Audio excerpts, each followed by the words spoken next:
She kept half of it. He kept the promise.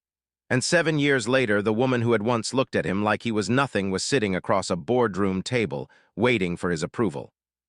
300 people in that ballroom.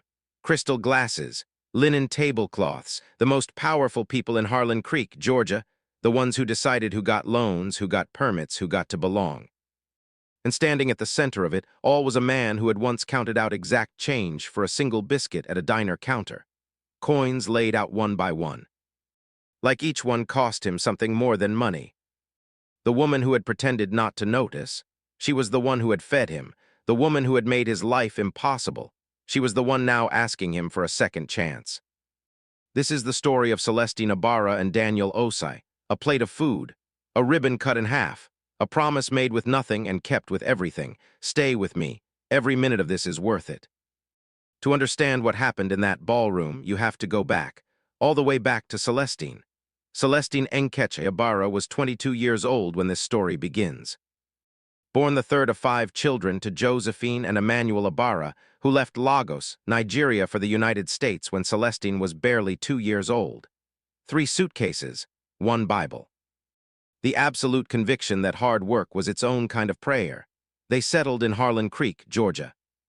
A small town of 8,000 people, the kind of place where the same families sat in the same church pews for 4 generations. Where everyone knew your name, your grandmother's name, and the exact details of every difficult thing that had ever happened to you. Emmanuel worked days at a furniture warehouse. Evenings doing maintenance at the community center. He never complained.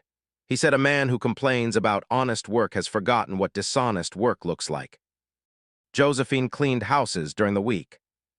On weekends, she set up a folding table outside with a hand-painted sign, Mama Joe's. She sold homemade pepper soup, jollof rice, and fried plantains from a portable gas burner, and the complete refusal to let the world decide what she was allowed to become. People drove 20 minutes out of their way for Josephine's jollof rice. Celestine grew up watching her mother feed people, not as charity, not as performance. As love, direct and practical and completely without condition. That is not a small thing to learn. By her early 20s, Celestine was working the morning shift at a diner called the Sunrise Grill on Route 9. Vinyl booth seats, a sputtering coffee machine, a crowd of farmers and truckers and retirees who came as much for the company as the food. She had started at 16 washing dishes, moved to tables. Then, when the cook quit on a Monday morning with 0 notice, stepped behind the griddle herself and discovered she had a real gift for it. She was 5'3". Round face, large dark eyes that always seemed to be paying attention to something the rest of the room had missed. Natural hair in 2 braids most days, held with a rubber band or, on better days, a narrow orange ribbon she kept in her apron pocket. She laughed easily. She worked hard in a way that looked effortless. The regulars called her Cece. They tipped her on days they shouldn't have, old mister. Hutchins, retired schoolteacher, Tuesday biscuits and gravy, never missed a week, once told her. You've got the kindest eyes I've ever seen. The Lord wastes them, putting them on someone this young. She brought him a second coffee without being asked. She had a dream. A quiet one she didn't talk about much, because Harlan Creek had a way of responding to big dreams with small words. Her own restaurant, a real kitchen designed by her, where she could put her mother's Nigerian recipes alongside the southern food she'd grown up cooking. Jollof rice arancini with smoked crayfish sauce, egusi spiced collard greens, suya glazed catfish. Southern biscuits with Nigerian pepper jelly, food that told the story of who she was. She kept a notebook in her locker at the grill, recipes on the right pages, floor plan sketches on the left. The most precious thing she owned. She was, in every way, a person of extraordinary character waiting for an extraordinary opportunity. And then, on a Tuesday morning in late October, crisp air, oaks going orange, a young man came into the Sunrise Grill wearing clothes too thin for the weather. His name was Daniel Osai. 25 years old, Ghanaian-American from Atlanta, and at that precise moment in his life nearly completely broke. He sat at the counter and stared at the menu the way people stare when they are calculating what they can afford. He ordered coffee and 1 biscuit. Said just one with a deliberateness that carried its own quiet dignity. The biscuit cost $1.25. He counted out exact change. Celestine watched him from across the room. She had seen that look before, on her father's face during hard months, on neighbors who came to her mother's stand and quietly asked if they could pay next week. She refilled his coffee twice without charging him. On her break, she came out of the kitchen carrying a full plate, eggs, bacon, grits, another biscuit, and set it down in front of him.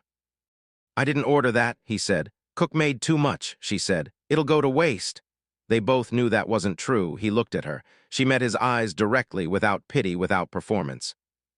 Just one person seeing another person and doing something about it. "Thank you," he said quietly. He ate every bite. And when he was done, he reached into his jacket pocket and took out something small, a worn orange hair ribbon, slightly frayed, that he had been turning between his fingers since he sat down. He smoothed it flat on the counter, almost embarrassed. "My mother gave me this," he said quietly, before she passed.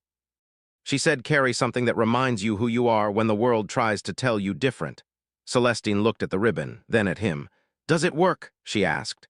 "Most days," he said. She reached into her apron pocket, pulled out her own narrow orange ribbon, the one she kept to tie back her braids when the kitchen got busy. She set it beside his on the counter. Same color. Almost identical. "Matching," she said simply. He looked at both ribbons, then, for the first time since he had walked in, he almost smiled.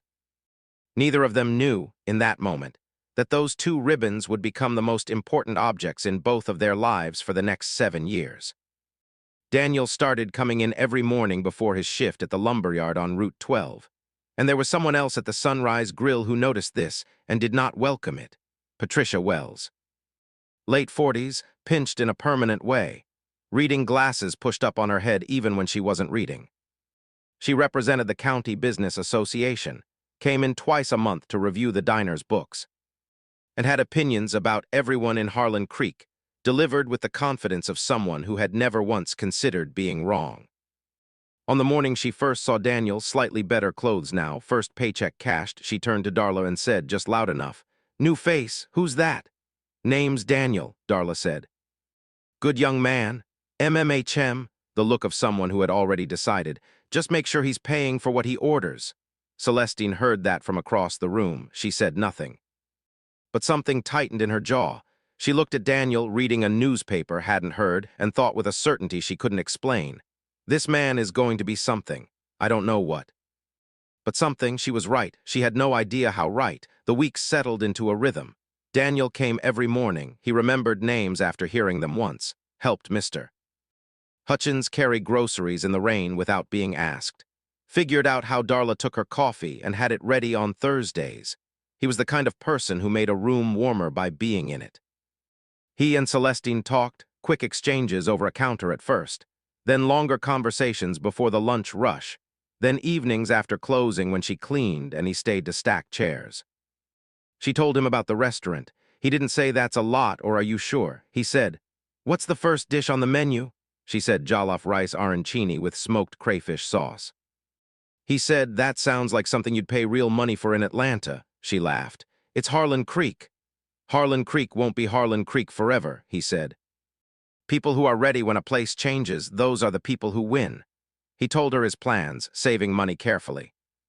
Reading everything he could about real estate, about how capital moved in rural markets, about undervalued corridors that everyone else overlooked.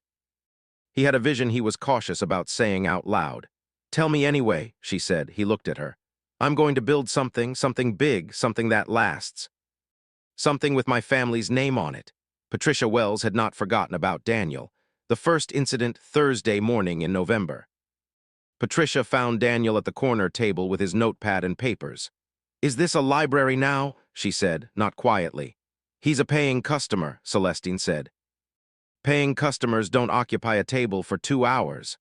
Mr. Osai is welcome to stay as long as he likes," said evenly, without heat, with complete clarity. Patricia made a compressed sound and retreated. The second incident 2 weeks later. Patricia sat directly beside Daniel at the counter, deliberate. She looked at his notepad. "Real estate." "On a lumberyard salary?" said lightly, like a joke. Daniel looked at her steadily. "Everyone starts somewhere," he said. What Patricia didn't know, what no one knew except Celestine. was that Daniel had been accepted to finish his business degree online, part-time, while working, and that he had been in contact with a real estate developer in Atlanta who had taken genuine interest in his market analyses. The notepad wasn't dreams, it was already work, but Daniel said nothing. He kept his plans to himself. Patricia's most dangerous move came in December. She brought a county health inspector, pretext only, the kitchen was spotless, and on her way out said to the inspector, not to Daniel, but loudly enough, "It's hard to maintain standards when you don't control who comes through the door." The inspector looked confused. And then Darla Hutchins, who had been quiet through all of it, said from the register, in a voice that contained 11 years of patience reaching its limit, "Patricia." "Don't make me regret you." Patricia stiffened, walked out. That evening after closing, Daniel said, "Does that happen to you a lot?" "Often enough that I've stopped being surprised," Celestine said. "But I've never gotten used to it. I want to build something so big that people like that have to reckon with it." "That's a lot of fuel," she said. "I've got it." "Then use it to build," she said. "Not to burn," he looked at her. "You always say the exact right thing." "I'm also an excellent cook," she said.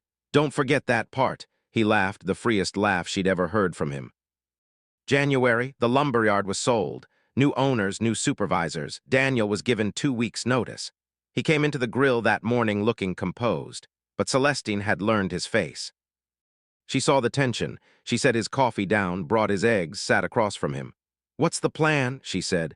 "Atlanta, entry-level real estate firm." "It's the door I've been trying to get to." "Then go," she said. "I don't want to leave," he said, looking at her directly. "I know," she said softly. He started working weekends at the grill, dishes, prep, while the Atlanta opportunity materialized. And that was when Patricia Wells went from annoying to genuinely dangerous. She had a brother-in-law on the county zoning board. She began quietly asking questions about the grill's license, additional staff, classification, codes that didn't apply. It cost Darla money and legal fees she hadn't budgeted for. Daniel found out. He went very still. "She's doing this because of me," he said. "I think so," Celestine said. "I'm leaving," he said. "I don't want Darla paying for me being here." He left on a Saturday morning in February. At the counter last time, Celestine put a paper bag in his hands, food for the drive, and her orange ribbon. "Take the other half," she said. He held his ribbon beside hers. Same faded orange, he handed hers back. "You keep yours, I'll keep mine. When I come back, we put them together." She tied hers around her wrist. He tied his. He drove away. She watched until the car was gone. Now, what happened in Atlanta, nobody talks about the part that almost broke him. The entry-level position was real, but real meant difficult in ways Daniel hadn't fully calculated. The pay was $31,000 a year in a city where a decent apartment cost $1,400 a month. He lived 40 minutes from the office in a studio that smelled like someone else's cooking. He ate rice and canned fish most nights. He worked until 10, 11, midnight, not because anyone asked him to, but because the only way out was through. The firm noticed his work. But they were slow to say so. 6 months passed, 8 months. And Patricia's interference, the legal fees that had strained Darla, the loan complications that had followed Celestine's applications, those things followed him too. In the form of a credit reference that came back complicated, and a rental history with a gap. 8 months into Atlanta on a Wednesday in November, Daniel Osa sat in his car in a parking garage and did not go into the office. He just sat, phone off, not calling Celestine, not calling anyone. Outside, Atlanta moved at full speed. People with briefcases, people with purpose, people who belonged in those glass buildings in a way he was not yet sure he did. He reached into his jacket pocket, took out the ribbon, worn almost to pale gold now. He turned it in his hands. His mother's voice, from somewhere further back than memory. "Carry something that reminds you who you are when the world tries to tell you different." And Celestine's voice, from a note in a paper bag on a February morning. "Take your time, do it right. Half a ribbon is waiting." He sat in that car for 30 minutes, then he went inside. He did not mention that day to Celestine, not for a long time. When he finally did, years later, she said, "I know." "How?" "Because you didn't call me that Wednesday," she said. "And that was the only Wednesday in 3 years you didn't?" He had not known she noticed. She had always noticed. 6 months after that Wednesday, Daniel got his first real breakthrough. He was in a meeting, his boss Marcus Wheeler reviewing a proposal Daniel had written in his own time, off the clock, analyzing 3 undervalued rural commercial corridors in South Georgia. The analysis was 30 pages, single-spaced, footnoted. Marcus Wheeler read it in silence, then he looked up. "You wrote this on your own time?" "Yes," Daniel said. "Why?" Daniel thought about how to answer. He thought about a corner table in a small diner in Harlan Creek. A woman who believed in him before he had given her any concrete reason to. "Because someone taught me that people who are ready when a place changes, those are the people who win," he said. "I'm trying to be ready." Marcus Wheeler looked at him for a long moment. "Keep going," he said. That night, alone in his apartment, Daniel took the orange ribbon out of his pocket. He had started keeping it there, not in his jacket anymore, but in his shirt pocket closer. He held it in his palm and thought about Celestine's wrist, her half, still there. He put it back. Kept going, the years moved. For Celestine, Harlan Creek continued in its steady way. The zoning trouble resolved, no legal footing found. The grill went on. She kept cooking, saving, filling her notebook. Josephine's roadside stand became a permanent stall at the Saturday farmers' market. Things grew, slowly and for real. Daniel called regularly. Long, honest conversations. He told her about Atlanta, about the tedious early work and what it taught him. About Marcus Wheeler saying, "You think differently than anyone I've hired." He told her about the nights he doubted everything. She listened, said what she actually thought, did not perform optimism. That was what he needed most. At Meridian Group, the black-owned development firm he joined after 2 years at the first company, his ideas about rural commercial corridors caught the attention of the founder, Dr. Reginald Zach. Within 18 months, Daniel led the acquisition and redevelopment of a written-off commercial corridor in small-town Georgia. $400,000 investment, $3.2 million return. 67 new jobs in a community that had been hemorrhaging them for a decade. Reginald Assant promoted Daniel to VP of Development. Daniel was 30 years old. At 31, first independent acquisition. At 32, his own firm. He called it a Barrosa Group. He registered that name before telling Celestine, before asking her anything. Because some things you know before you have the words for them. He called her the day the LLC was approved. "What does the name mean?" she asked. "It means I haven't forgotten what I promised," he said. She was quiet for a long moment. "Daniel," she said. "I know," he said. "I'm almost ready." What Patricia Wells didn't know, what she had filed away with contempt as that boy from the grill getting into real estate somehow, was that Daniel wasn't just succeeding. He was coming back, and he was bringing something with him that would change everything Patricia thought she controlled. Meanwhile, Patricia had discovered Celestine's restaurant loan application. The former hardware store on Main Street. Good bones, high ceilings, 3 years empty. The application went through the County Business Association's review board. 00 sat on that board. The application was denied. Insufficient demonstrated market demand for the proposed concept. A form letter. No specifics. Celestine sat in her car outside the bank and held the letter. She did not cry. She sat with the tightness in her chest and let herself feel it, the grief of a dream meeting a locked door, until she had felt it fully. Then she called her mother. Josephine listened, then said, "Is the space still available?" "Yes." "Is the application denied or just waiting for another path?" Celestine thought about it. "Another path. Then find the path," Josephine said. Celestine called Daniel. She told him what happened, not asking for help, just telling him because he was who she told things to. He listened to all of it. Then, "What's the asking price for that building?" She told him. Silence. "Do you trust me?" "Yes," she said, immediately, no hesitation. "I'm coming to Harlan Creek," he said. "Saturday, CC, I'm bringing something." Saturday morning in March, not the borrowed car. A black SUV, clean and quiet, parked in front of the Sunrise Grill with the ease of someone who had forgotten there was ever a time he counted exact change for biscuits. Celestine was on the morning shift. She saw the car, didn't know it. Then the door opened and she knew nobody moved the way he moved, that combination of calm and intention. He sat at the counter. "Coffee," she said. "Please," he said. She poured it. He wrapped both hands around the cup. She leaned against the counter. He was different, not superficially, still entirely himself, but settled. The quality of a person who has done what they said they would do. "You look good," she said. "You look exactly the same," he said, "which is not a criticism," she smiled. "What did you bring me?" He put a folder on the counter. She opened it slowly. It was the preliminary deed documents for the Main Street building, the former hardware store. The one whose loan had been denied. Daniel had purchased it, not as a gift, not charity. A business partnership, Ibarra Osai Group as primary investor. Celestine Ibarra as operating partner and majority equity holder in the restaurant itself. Terms that were generous, fair, carefully considered. She looked up at him. "I want to be your business partner," he said, "and if you'll allow it, something else too. But one thing at a time." She put the folder down. "You named your company after us," she said. "Yes, before you asked me anything." "I was confident," he said simply. She laughed loud, real, filling the room. Customers looked over. Darla appeared from the kitchen, took one look at the two of them, and walked directly back in. Then Celestine looked at his wrist.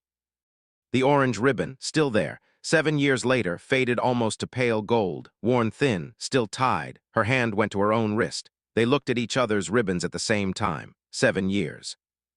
Two halves both kept. "You still have it," she said quietly.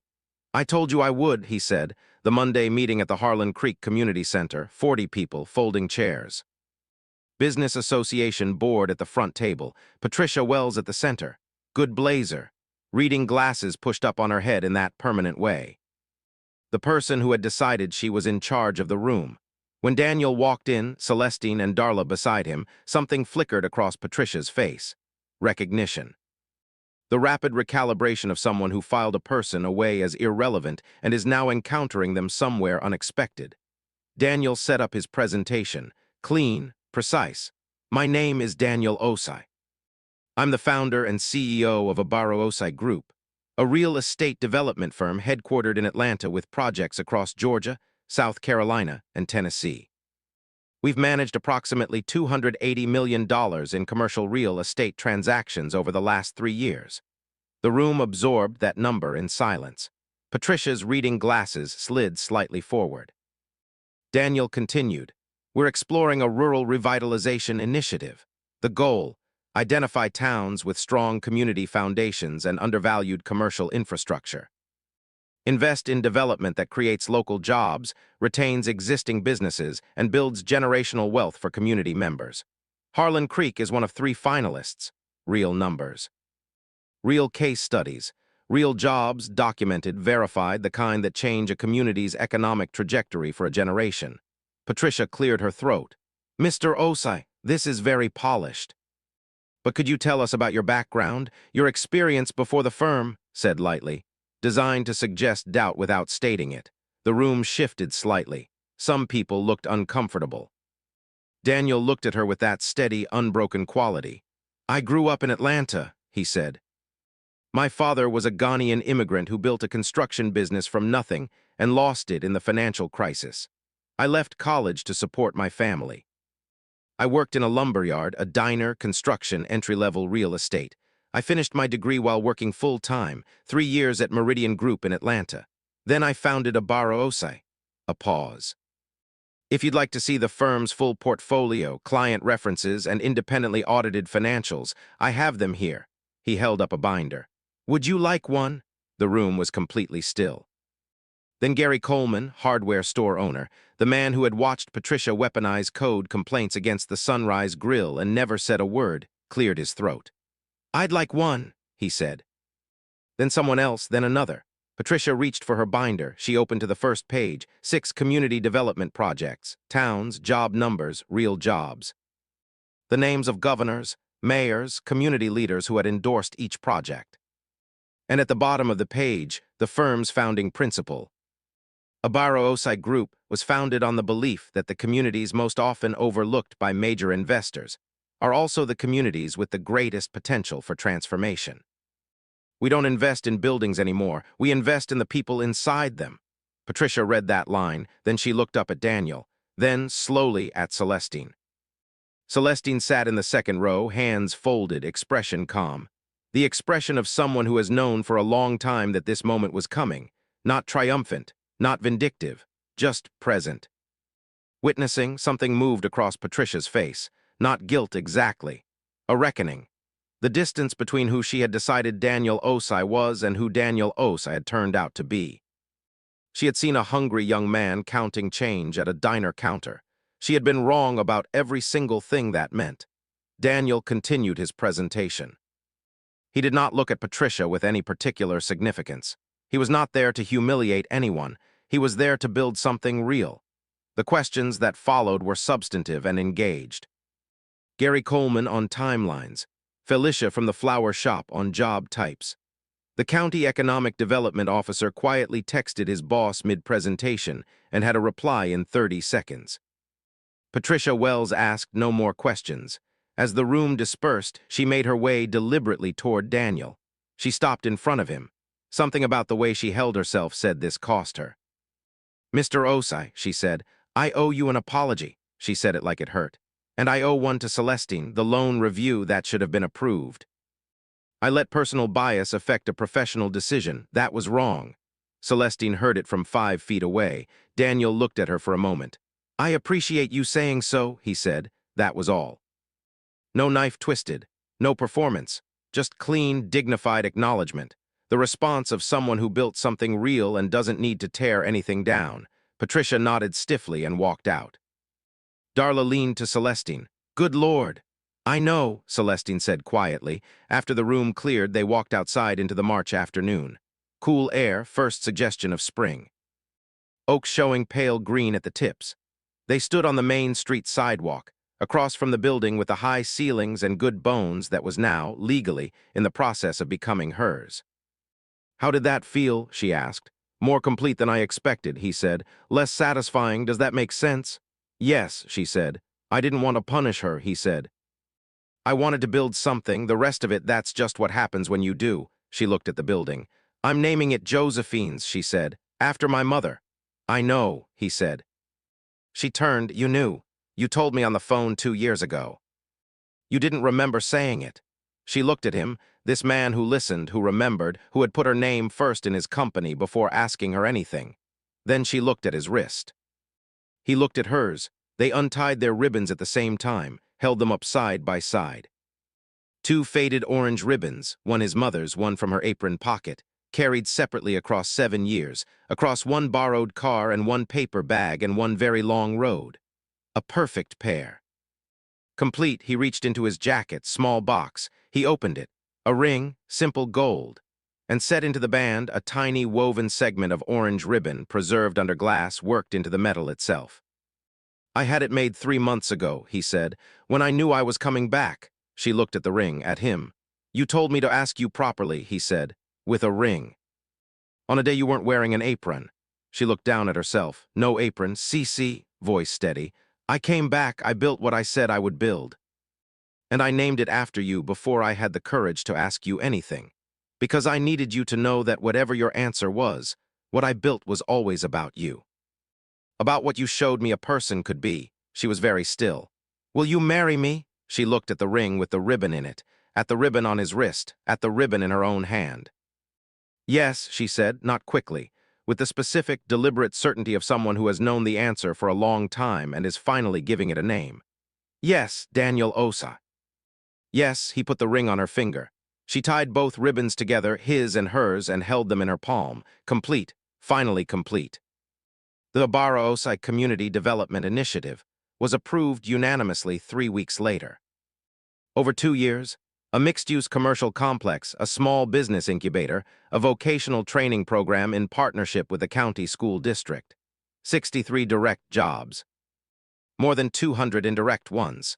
Gary Coleman joined the Community Advisory Board. Said publicly it was the best thing that's happened to this town in 20 years. Patricia Wells resigned from the Business Association Board 6 months later. She cited personal reasons. The town had its own theories. The truth is probably simpler. She had seen something in that conference room she could not unsee, a reflection of herself she didn't care for. Whether that changed her is between her and whatever she chose to do with the rest of her life. She was not a villain. She was a person who used small power badly and lived long enough to know it. Darla Hutchins sold the Sunrise Grill to Celestine 18 months after that Saturday morning, at a fair price with a handwritten note tucked inside the deed. You were always going to be the one to have this. I was just keeping it warm.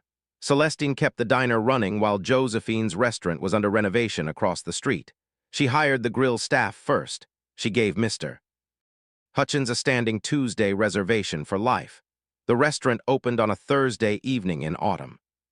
When Josephine's restaurant was under construction, Celestine took the two ribbons, tied together on the sidewalk that March afternoon, and placed them inside the wall, behind the plaster. At the center of the building, Daniel watched her do it.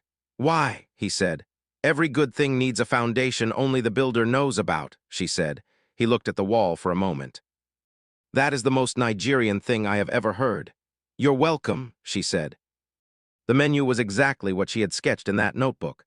Jollof rice arancini with smoked crayfish sauce, egusi spiced collard greens, suya glazed catfish. Southern biscuits with Nigerian pepper jelly. Food that told the story of who she was, who she had always been, even when not everyone was willing to see it.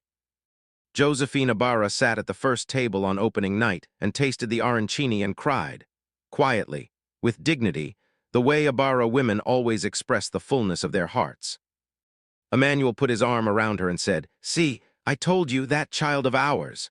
Across the restaurant, Daniel stood at the bar in a simple gold band, watching the room fill with people. Mr. Hutchins shuffled up beside him. "Son," he said, "you did good." Daniel looked at Celestine, moving between tables, alive, confident, in exactly the place she was always meant to be. "She did good," he said. "Both of you did," Mr. Hutchins said, with the authority of a man who has spent his whole life watching people and knows the real thing when he sees it. This story is not about a poor boy who got rich, and it is not about a woman who waited. It is about two people who, at a diner counter in a small Georgia town, in a moment that cost nothing and meant everything, chose to see each other fully. Without pity, without performance. Without the smallness that fear makes of people, and what happens when you carry that choice with you, through all the years, all the doubt. All the Wednesday mornings, sitting in a parking garage wondering if you were enough. All the form letters with no specifics. All the Patricia Welleses of the world, using small power to make other people small, not out of evil, but out of a fear so deep it had become a personality. Patricia Wells was not a villain. She was afraid, the kind of afraid that needs other people to be less in order to feel like more. That is one of the oldest human stories there is. It does not excuse the harm, but it does explain it. The people who endure that harm with dignity, who build instead of burn, they almost never say, "I told you so," because they never needed to. The truth tells itself eventually. It always does. Celestine once said, in an interview years after the restaurant opened, that the most important thing her mother ever taught her was that feeding someone is not charity. It is not condescension. It is love, direct, practical, without condition, a plate of eggs and a cup of coffee. It sounds like nothing. But what she was giving him that first morning was this: you are seen. You are not invisible. You matter enough for someone to notice. That is the rarest possible gift, and it changed the direction of everything. I think about that first morning a lot. A young man counting out exact change for one biscuit. A young woman who could have let him eat it and kept moving. The moment she put a full plate in front of him instead. Not because anyone asked her to, not because she expected anything back, but because she was her mother's daughter. And her mother had taught her that your table is never too small to make room for one more. That's where it started, not in a boardroom, not with a handshake, not with a ribbon or a ring or a $280 million firm, with a plate of food and two people choosing to see each other as fully human. If this story moved you, if it reminded you that dignity outlasts doubt, and that the person everyone underestimates is often the one who changes the room, I'd be grateful if you'd subscribe so you don't missing any video. Until then, keep building, keep making room, and never, never decide what someone is capable of based on where you found them. The ribbon is proof enough of that.